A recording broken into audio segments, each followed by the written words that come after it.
So जी solve करने जा रहे हैं. We are doing O levels accounting ratios for IGCSE and for O levels, and we are going to solve a difficult question which has already appeared in your paper. Question number 44 from my book that has come in the exam October number 1821. On 1st October 2017, Lynn Rai took a 10% bank loan for 50,000 to expand her business. The loan is repayable in 5 years. At the end of the year's trading on 30th September, the following information was available. Revenue for the year was 3,08,000. The markup for the year was 40%. Expenses for the year, excluding bank loan interest and depreciation, had increased by 4,000. But again, the bank loan interest had not been paid. Any bank loan interest has not been paid yet. And depreciation for the year had increased by 20%. And Liam's capital at 30th September was 1,10,000. The required क्या है? Prepare the income statement for the year ended आपने बनानी है. लगता है कि ये पिछले सवाल के साथ है, तो पिछला सवाल भी साथ मर्ज कर लेते हैं बेटा. Following information was available from the books of Lynn Rai. Totals for the year ended 30th September 2017. Revenue दिया हुआ है, cost of sales है, expenses excluding depreciation है, और depreciation 10,000 की, और balance दिया हुआ है capital का 1 lakh. Calculate the following for the years. Show your answer to 2 decimal places. Percentage markup. करते हैं सॉल्व हम जी. परसेंटेज मार्कअप क्या होता है, सबसे पहले हमें ये पता होना चाहिए. परसेंटेज मार्कअप होता क्या है? Percentage markup is basically is equal to gross profit rate on cost. Gross profit rate on cost, यानी कि इसका फॉर्मूला क्या होगा बेटा? Gross profit divided by cost of sales multiplied by 100. Markup का फॉर्मूला बेटा यही होता है, gross profit divided by cost of sales multiplied by 100. तो ग्रॉस प्रॉफिट देखते हैं हम कितना है, नहीं पता. 2,40,000 माइनस 1,80,000 आपका ग्रॉस प्रॉफिट आ जाएगा. That comes 60,000. 60,000 is the gross profit divided by cost of sales which is 1,80,000 in the question, and multiplied by 100, you will get the answer for markup. That is the percentage markup. That is the gross profit rate on cost. That is the gross profit rate on cost of sales. 33.33% is the answer for this question. Next चलते हैं जी. Percentage markup के बाद क्या है? Percentage profit for the year to revenue, यानी profit margin. Profit margin क्या है जी हमारा?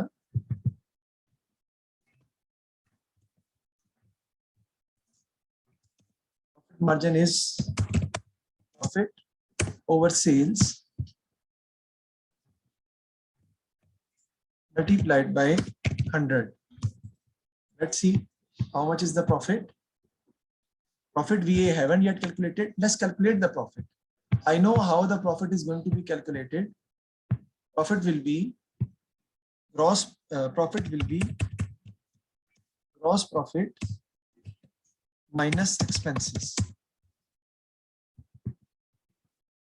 So the gross profit is 60,000 minus expenses excluding depreciation दिया हुआ है, तो depreciation को मिला के हमें करना पड़ेगा 45,000. So profit is going to be 15,000. बेटा वो जो depreciation दी हुई है ना, वो उसके excluding depreciation, यानी डेप्रिसिएशन के अलावा है आपका वो सवाल. तो डेप्रिसिएशन शामिल नहीं है एक्सपेंसेस में. जब एक्सपेंसेस में डेप्रिसिएशन आप शामिल करोगे तो बनेंगे एक्सपेंसेस 45,000 के. तो 60,000 minus 45,000, 15,000 is going to be the actual profit. क्या करेंगे बेटा? प्रॉफिट को आप डिवाइड कर देंगे किससे? सेल से, और मल्टीप्लाई कर देंगे 100 से, तो आपके पास ग्रॉस प्रॉफिट रेशियो का आंसर जो है वो, और प्रॉफिट मार्जिन का आंसर जो है वो आ जाएगा.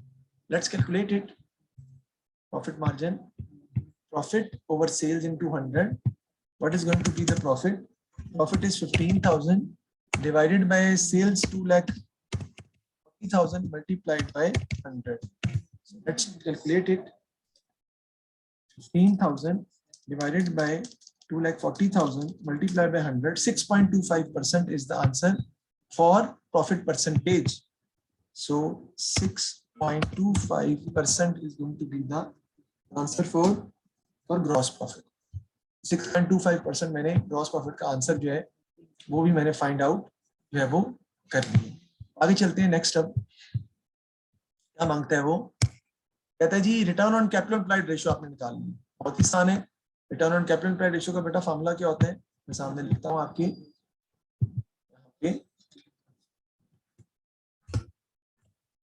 Return on capital employed ratio is equal to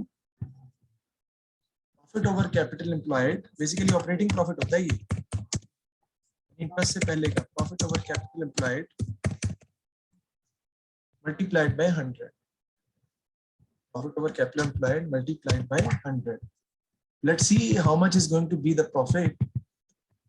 Profit we have already calculated, that is 15,000 divided by capital employed. Divided by capital employed. Capital plus non-current liability is the capital employed. So capital कितना आपका आ जाएगा? That is 1 lakh multiplied by 100 is equal to 15%. So 15% is going to be the capital employed. The answer of return on capital employed is 15%. What return on capital employed basically tells you, it tells how much return you are getting on your investment. How much return you are getting on your investment. That is the answer for return on capital employed. That is how we are supposed to solve capital employed in our books. ये मैंने calculate कर लिया जी। यहाँ तक कोई मसला है तो बिला झिझक आप मुझसे पूछ सकते हैं, अदरवाइज मैं आगे चलूंगा। आगे वो कहता है कि आपने इनकम स्टेटमेंट बनानी है विद द चेंजेस। चेंजेस क्या है, रेवेन्यू फॉर द ईयर कितना है 3,08,000 और मार्कअप 40% है। बेटा सबसे पहले अगर हम इनकम स्टेटमेंट बनाते हैं तो आपको अच्छी तरह ये बात मालूम होनी चाहिए। इनकम स्टेटमेंट के 2 कॉलम्स बनते हैं हमारे। यहाँ कोई सवाल चल रहा है बेटा? यस, कोई सवाल चल रहा है। अगले साल के लिए उसने कहा कि आपने बनाना है। सेल्स हमारी कितनी है 3,08,000 की, लेस कर देते हैं इसमें से हम cost of sales.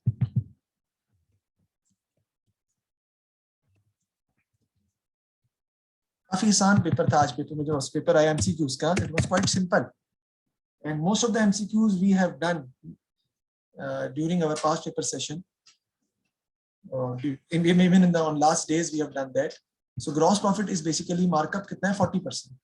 So what I will do, 3,08,000 multiply by 40 divided by 140 get the answer. जी IGCSE का पेपर था ना, उसके 5 सवाल बहुत अजीब थे बेटा। पेपर सेम होता है, पेपर IGCSE का और O लेवल्स का पेपर सेम होता है, देयर इज नो चेंज।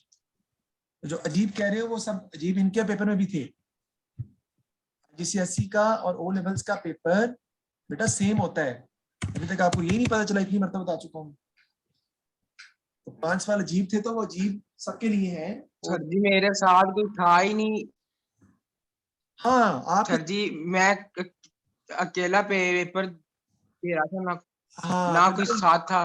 साथ नहीं होगा ना, because here in Pakistan there are very few students who used to appear in IGCSE, that's why. But the paper which has been given to you is the same as given by O level accounting students. Okay. अच्छा 3,08,000 into 40 over 140 हम करेंगे। Markup को margin में convert करना पड़ेगा आपको। तो 3,08,000 into 40 और 140 so 88,000 आपका आंसर आ जाएगा। और 3,08,000 में से 88,000 माइनस कर देंगे तो आपके पास कॉस्ट ऑफ सेल्स का आंसर आ जाएगा। Difference of the two figures which is 2,20,000। Cost of sales आपने बैलेंसिंग फिगर से फाइंड किए बेटा। कर देंगे इसमें से एक्सपेंसेस, जीपी में से देखते हैं एक्सपेंसेस में क्या क्या चीजें आपकी आती हैं। Expenses for the year excluding bank loan and depreciation has increased bye 4,000। Expenses वो कह रहे हैं डेप्रिसिएशन के बगैर जो है बढ़ गए 4,000 से। पहले कितने एक्सपेंसेस थे हमारे? पहले हमारे एक्सपेंसेस थे कितने 35,000 के, अब कितने हो गए 39,000 के। एक्सपेंसेस कितने हो गए हैं जी आपकी? It is going to be 39,000।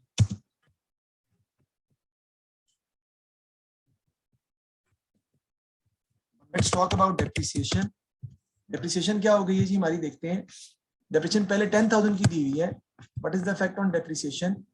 कहता है जी depreciation for the year has increased by 20%। Depreciation 20% increase कर गई है। यानी डेप्रिसिएशन पहले क्या थी 10,000, अब इसमें 20% जो है वो इंक्रीज हो गया है। यानी प्लस कर देंगे इसमें, हम 10,000 में क्या प्लस कर देंगे हम 2,000, तो आपका आ जाएगा 12,000। फिर आपका आ जाएगा बैंक लोन इंटरेस्ट।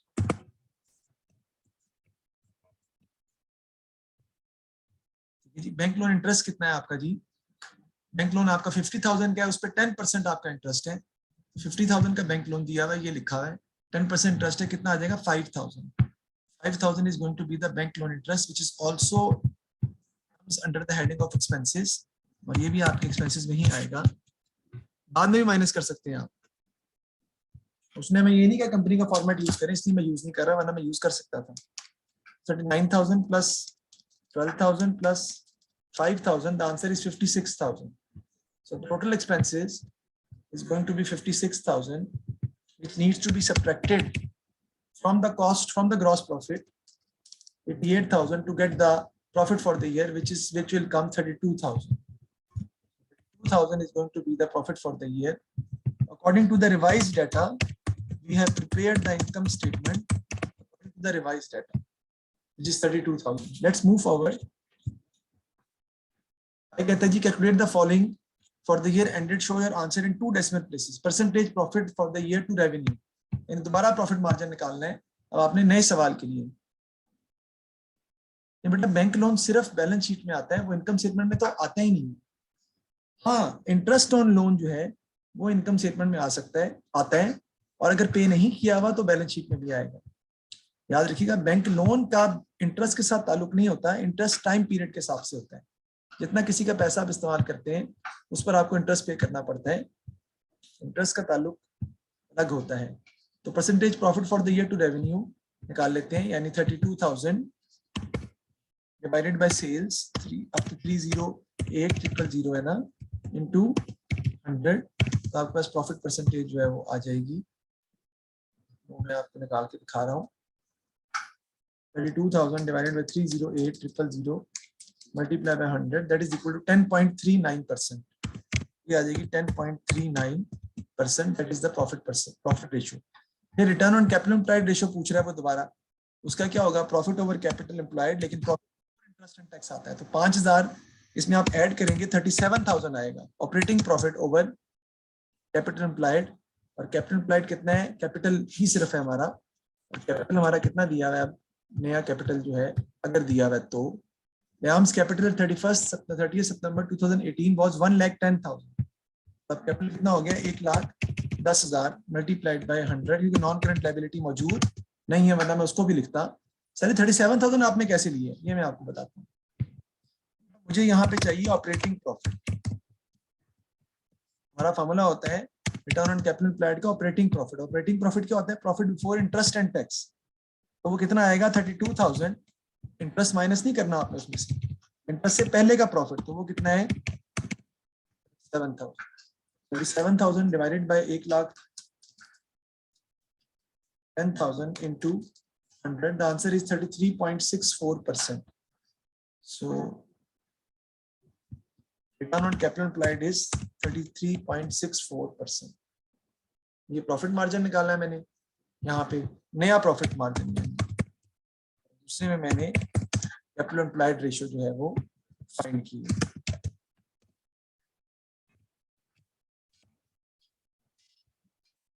ठीक है जी बात।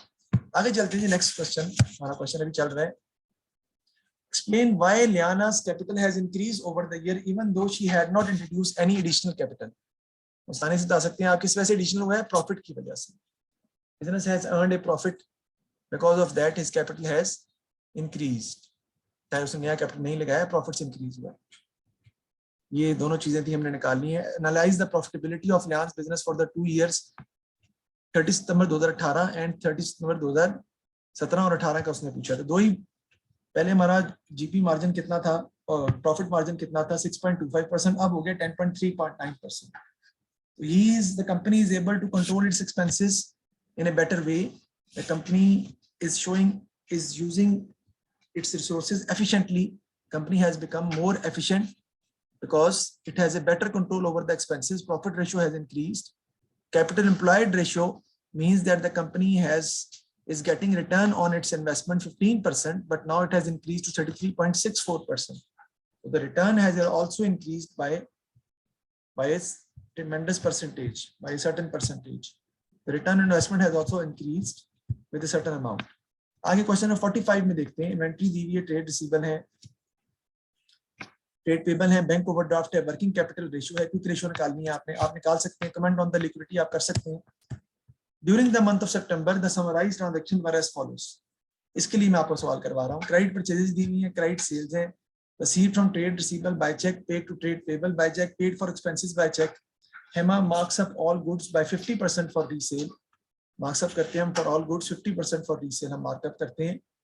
Calculate the following balances. Inventory का निकालना है, trade receivable, trade payable और बैंक अकाउंट का बैलेंस आपने एंडिंग बैलेंस निकालना है। सबसे पहले हम देखते हैं कि हमारे पास जो ट्रेड रिसीवेबल है वो कितने दिए हुए सवाल में। ओपनिंग ट्रेड रिसीवेबल आपको दिए हुए वो कितने हैं, 50,000 के। देखें ओपनिंग ट्रेड रिसीवेबल कितने दिए हुए, 50,000 का। हम क्या बनाएंगे इसका बेटा, इसका हम बनाएंगे, इसको मैं खत्म कर रहा हूँ, यहाँ मैं चार्ट खोल रहा हूँ, हम बनाएंगे जी SLCA, SLCA, यस, रेशियो के अंदर SLCA बनाना पड़ेगा आपको, यही तो सवाल का काम है, यही तो सवाल में मुश्किल है। Has become more technical that extent. SLCA बनाएंगे तो इधर आपका क्या आ जाएगा जी, ब्रॉट डाउन, इधर आपका क्या आ जाएगा जी, कैरिड डाउन। ये कैरिड डाउन बेटा फाइंड करना है हमें, उसने क्वेश्चन में कहा कैरिड डाउन फाइंड करना है। इधर क्या आ जाएगा, रिसीट फ्रॉम ट्रेड रिसीवेबल, इधर आपका क्या आ जाएगा बेटा, क्रेडिट सेल्स। उसके अलावा discount allowed, sales return, bad debts वो भी क्रेडिट पे आते हैं, होते तो मैं लेता, इस क्वेश्चन में नहीं है, नहीं लूंगा। ट्रेड रिसीवेबल कितने दिए में, 50,000। So the trade receivables are going to come over here, 50,000. Sir जी जी जी, sir interest charge on overdue account credit side पे आता है ना, डेबिट साइड पे, बिकॉज ट्रेड रिसीवेबल उससे इंक्रीज करते हैं, तो interest charge on overdue account debit पे आता है in case of trade SLCA, लेकिन अगर PLCA होगा तो क्रेडिट पे आता है। SLCA का डेबिट, ये सवाल था MCQ का। चलो कोई बात नहीं, एक आधी गलती हो जाती है, no matter, it happens with the people. अगर आप बना के देख लेते या सोच लेते ना कि interest charge on overdue account आसान होता क्या है, कस्टमर ने हमें पैसे देने होते हैं, वो पैसे नहीं देता, हम उससे कहते हैं कि हम तुमसे अब एडिशनल पैसे वसूल करेंगे इंटरेस्ट के साथ। हमारा कस्टमर और ज्यादा क्या हो गया, बढ़ गए, पैसे तो मिले ही नहीं अभी, तो कस्टमर और ट्रेड रिसीवेबल मजीद डेबिट हो जाएगा और इंटरेस्ट क्रेडिट हो जाएगा as income. Trade receivable to interest उसकी एंट्री होगी, interest charge on overdue account debit side पे आता है। अच्छा जी, ट्रेड रिसीवेबल 50,000 का लिख दिया। अब cash receive from trade receivable कितना है हमारा, वो देखते हैं। Receive from trade receivable by cheque 80,000 है और क्रेडिट सेल्स कितनी है, 60,000 की। रिसीव फ्रॉम ट्रेड रिसीवेबल 80,000 का है और क्रेडिट सेल कितनी है जी, 60,000 की। दोनों का बेटा हम टोटल कर लेंगे,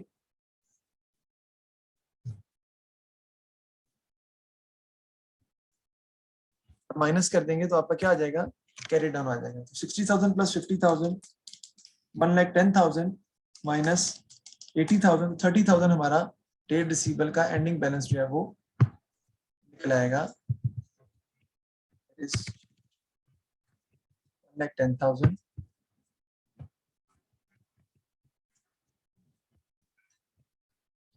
ये ट्रेड रिसीवेबल आपके एट द एंड कितने आ जाएंगे, 30,000 के, और यही आपने फाइंड करने थे, यही फाइंड करके आपने दिखाने थे।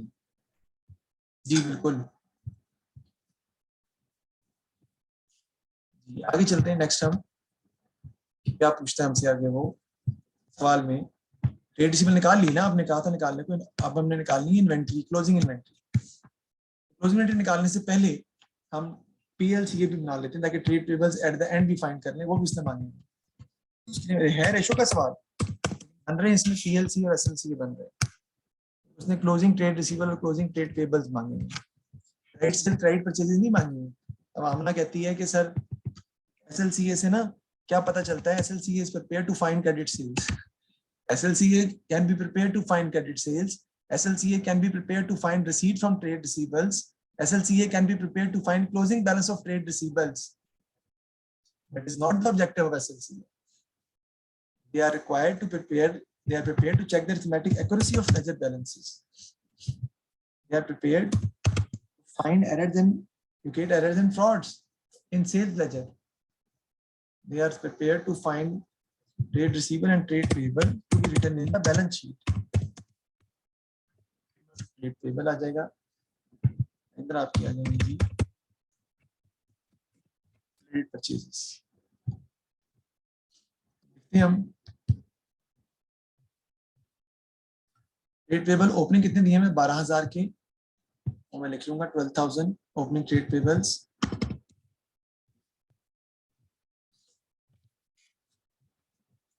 आगे जी पेमेंट टू ट्रेड पेबल कितनी है जी? Pay to trade payables by cheque 27,000. Payment to trade payable हमारी है जी 27,000. आगे देखते हैं, आगे है जी आपका क्रेडिट परचेजेस. क्रेडिट परचेजेस भी आपने ट्रेड पेबल से ही की है ना, कितने की? 35,000 की. वो आ जाएंगी परचेजेस टू ट्रेड पेबल्स 35,000. बाकी जो है वो आपका कैरी डाउन आ जाएगा. 35,000 plus 12,000 that becomes 47,000 minus 27,000. 20,000 is going to be the carried down. They are the closing trade payables जो हमने फाइंड करने थे, हमने फाइंड कर लिए. इस तरीके से हम इसको सॉल्व करेंगे. कहते हैं क्लोजिंग इन्वेंट्री फाइंड करनी है. Let's do it. Closing inventory find करने के लिए मार्कअप दिया हुआ है ऑल गुड्स 50% फॉर रीसेल. ठीक है जी, मार्कअप होता है कॉस्ट ऑफ सेल्स पे. क्या हमें कॉस्ट ऑफ सेल्स दी हुई क्वेश्चन? कॉस्ट ऑफ सेल्स तो नहीं दी, लेकिन इन्वेंट्री हमें ओपनिंग दी हुई. इन्वेंट्री हमें दी हुई और परचेजेस हमने निकालनी है. इन्वेंट्री दी हुई है और परचेजेस हमने कैलकुलेट कर ली है, बल्कि परचेज सॉरी दी हुई हमें 35,000 की. ठीक है ना. और कहते हैं आपने क्लोजिंग इन्वेंट्री फाइंड करनी. तो अब हम निकाल लेंगे बहुत आसानी के साथ. क्या भला मार्कअप दिया हुआ है 50% for resale. Total sales credit sales दी हैं आपकी, वो है 60,000 की. निकाल देंगे जीपी ग्रॉस प्रॉफिट. ऐसे 60,000 मार्कअप को मार्जिन में कन्वर्ट करके अप्लाई कर देंगे. सेल्स 60,000 की है ना, 50% मार्कअप है, तो मार्जिन क्या होगा? Multiplied by 50 divided by 150. 50 divided by 150. GP कितना आ जाएगा बेटा? 20,000 का. तो कॉस्ट ऑफ सेल्स कितनी आ जाएगी आपकी? 60,000 minus 20,000. So this is going to become 40,000 is going to be the cost of sales. Okay जी. अब cost of sales आपने निकालनी है. अब आपको पता है cost of sales बराबर किसकी होती है? बिल्कुल सही, opening inventory plus purchases minus closing inventory. ठीक है जी. ओपनिंग इन्वेंट्री कितनी है जी हमारी? देखते हैं हम. ऊपर दी हुई हमें ओपनिंग इन्वेंट्री है 20,000 की. 20,000 की ओपनिंग इन्वेंट्री. परचेजेस कितने की है? 35,000 की. 20,000 plus 35,000 minus x. Closing inventory से फाइंड करनी है ना आपने. कॉस्ट ऑफ सेल्स कितनी आ जाएंगी आपकी? 40,000. इसको हम सॉल्व कर लेंगे. क्लोजिंग इन्वेंट्री हमारी कितनी आ जाएगी जी? 35 प्लस 20,000 कितना हो जाएगा जी? 55,000. एंड 55,000 में से माइनस कर देंगे 40,000.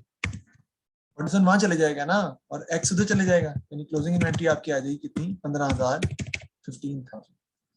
So we have found trade receivable at the end, closing inventory at the end, trade payables at the end, and now I have to find the bank account balance at the end.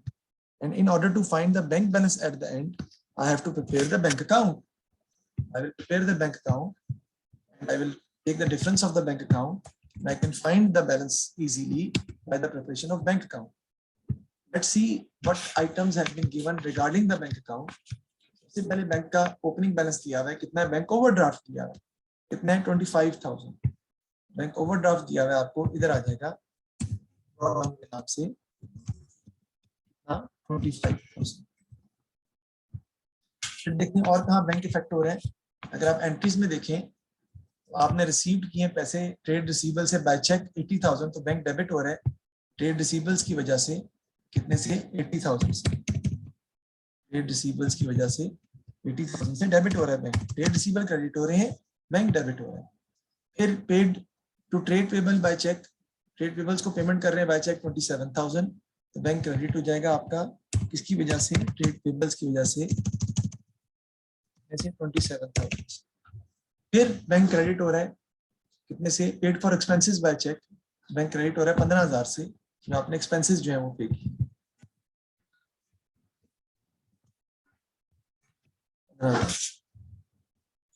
और कोई देख लेते हैं, और कोई bank की figure मेरे हिसाब से तो और कोई मौजूद नहीं है। That's it. उन्होंने inventory, trade receivable, trade payable bank का कहा था, आसानी से बैंक जो है वो फाइंड कर सकते हैं। टोटल कर देंगे आप बैंक का, और कैरी डाउन आपका निकल आएगा। Total is basically 80,000 on both sides because I believe that the debit side is heavier if I'm not wrong.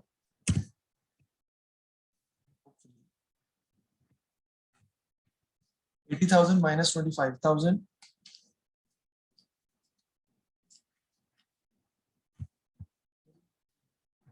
minus 27,000 and minus 15,000.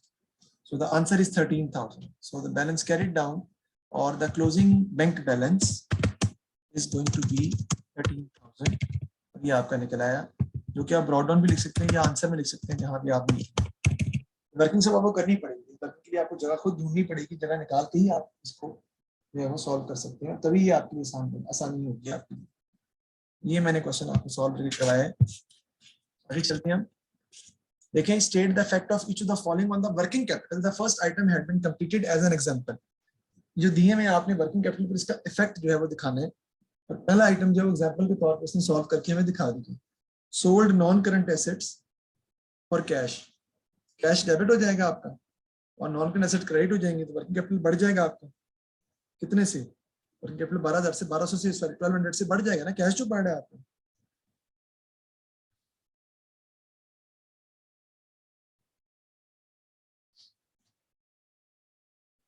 ठीक है जी,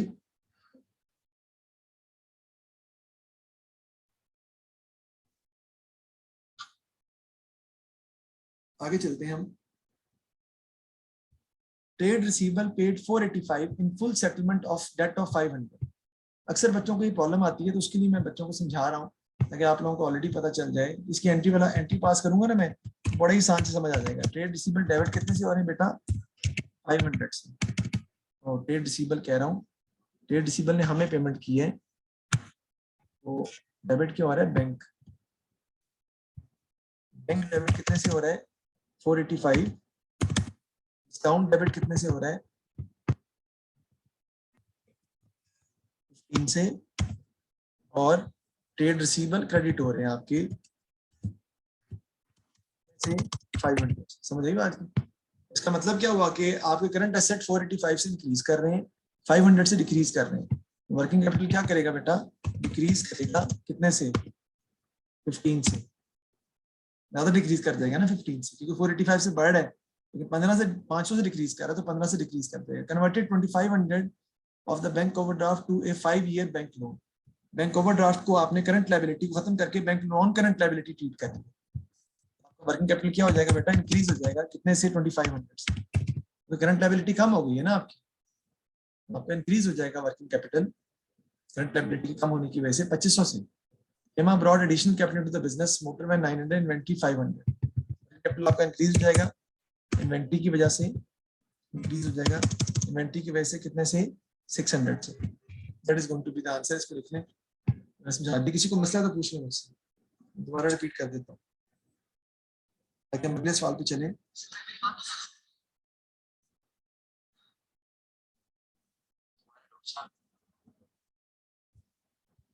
ठीक है जी, इसको उठाते हैं और थोड़ा सा और आगे चलते हैं।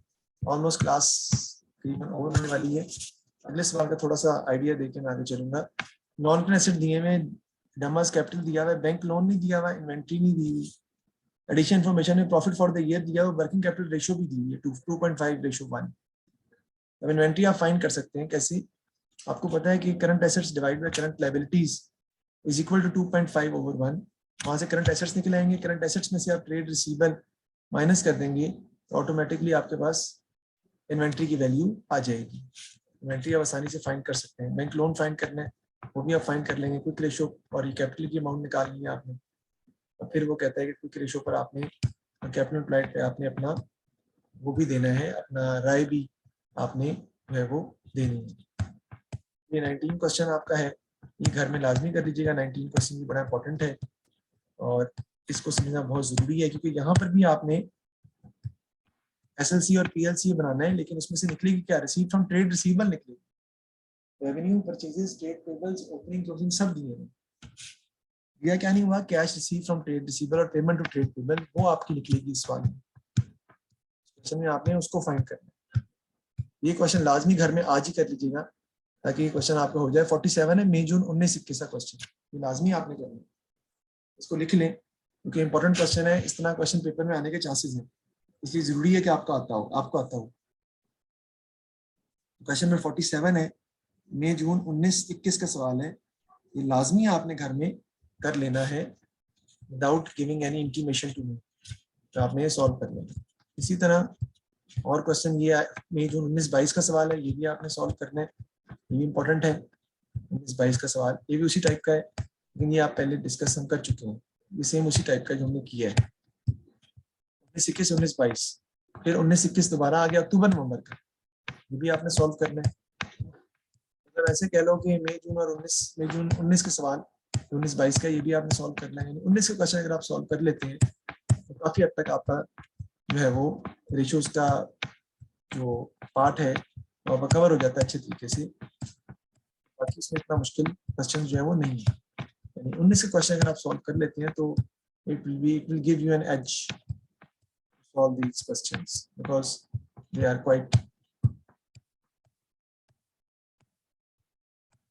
easy also, लेकिन इम्पोर्टेंट है।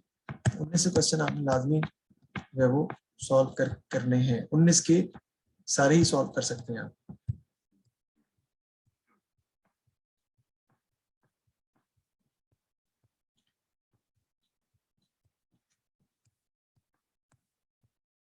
ऐसे इससे आगे सवाल जितने भी थे जो मैंने करवाया है उससे आगे वाले सारे ही कर सकते हैं आप रेशियोज के, लेकिन 19 के सवाल तो लाजमी आपने करने हैं, तो उसमें आप कोई चीज मिस नहीं होनी चाहिए। अब थोड़ा पीछे चलते हैं और कुछ एक वर्किंग कैपिटल की एडजस्टमेंट थी, उसको जरा देखते हैं, क्योंकि वो मैं चाहूंगा कि आपके साथ में थोड़ा सा उसको डिस्कस करूं। होपफुली वो भी सामने आ जाएगा। ये देख कहता है जी कि sell some non current assets on credit at book value, जब बेचेंगे तो वर्किंग कैपिटल इंक्रीज करेगा और प्रॉफिट फॉर द ईयर पे कोई इफेक्ट नहीं होगा, क्योंकि cash to non current asset की एंट्री में आता ही नहीं है वो। Convert the bank overdraft into a 5-year bank loan at a lower rate of interest. Bank overdraft को आपने कन्वर्ट कर दिया बैंक लोन में। बेटा बैंक ओवरड्राफ्ट जब कम होगा आपका तो आपकी करंट लायबिलिटी कम होगी, करंट लायबिलिटी कम होगी तो वर्किंग कैपिटल आपका इंक्रीज करेगा। ठीक है जी। और लोअर इंटरेस्ट रेट है, जबकि बैंक ओवरड्राफ्ट में इंटरेस्ट रेट शायद ज्यादा था, तो 5-year bank loan at a lower interest rate, तो आपका प्रॉफिट क्या हो जाएगा? बढ़ जाएगा, प्रॉफिट इंक्रीज कर जाएगा। क्यों? क्योंकि आपका इंटरेस्ट एक्सपेंस जो है वो कम हो गया। जब आपका इंटरेस्ट एक्सपेंस कम हो जाएगा तो प्रॉफिट इंक्रीज कर जाएगा। तो सेकंड में वर्किंग कैपिटल जो है वो आपका इंक्रीज करेगा, लेकिन प्रॉफिट जो है वो भी आपका इंक्रीज कर देगा दोनों। Offer a 5% cash discount to trade receivable, it is expected that all the trade receivable accept the offer. पैसे जल्दी मिल गए आपको लेकिन कम मिले, तो आपका क्या होगा? वर्किंग कैपिटल डिक्रीज करेगा। क्यों? क्योंकि जितने पैसे मिले उससे ज्यादा के ट्रेड रिसीवेबल डिक्रीज करने, तो वर्किंग कैपिटल आपका डिक्रीज करेगा और प्रॉफिट भी आपका डिक्रीज कर जाएगा। किसकी वजह से? डिस्काउंट अलाउड की वजह से, जो 5% है। जितने पैसे मिले आपको ट्रेड रिसीवेबल ज्यादा डिक्रीज किए उसकी वजह से। Discount allowed, bank discount allowed to trade receivable, working capital decrease कर गया आपका 5% से और प्रॉफिट भी डिक्रीज कर गया आपका 5% से। वो कितना है वो नहीं पता हमें। Reduce credit sales and increase cash sales. बेटा जाहिर बात है क्रेडिट सेल्स अगर आप डिक्रीज करेंगे और कैश सेल्स आप जो है वो इंक्रीज करेंगे तो प्रॉफिट पर तो उसका इफेक्ट नहीं होगा, क्योंकि प्रॉफिट पर तो क्रेडिट सेल्स भी ट्रेड रिसीवेबल टू सेल्स होती है और कैश सेल्स में भी कैश टू सेल्स है, तो सेल्स पर इफेक्ट तो वही रहेगा। ठीक है ना? तो सेल्स पे इफेक्ट वही रहेगा तो प्रॉफिट पे इफेक्ट भी वही रहेगा, क्योंकि सेल्स आपकी इनकम होती है। लेकिन ट्रेड रिसीवेबल्स जब क्रेडिट सेल करेंगे तो ट्रेड रिसीवेबल बढ़ते हैं, और जब कैश सेल्स करेंगे तब कैश बढ़ता है। इसका मतलब है इस पर भी कोई इफेक्ट नहीं आएगा, क्योंकि वर्किंग कैपिटल पर भी सेम अमाउंट से इजाफा हो जाएगा।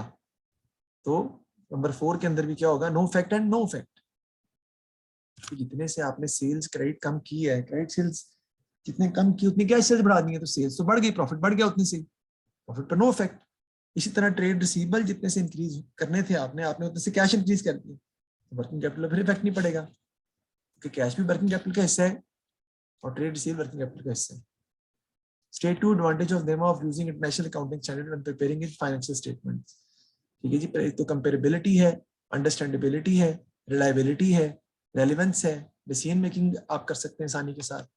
ये सब आपके इंटरनेशनल अकाउंटिंग स्टैंडर्ड के एडवांटेजेस हैं।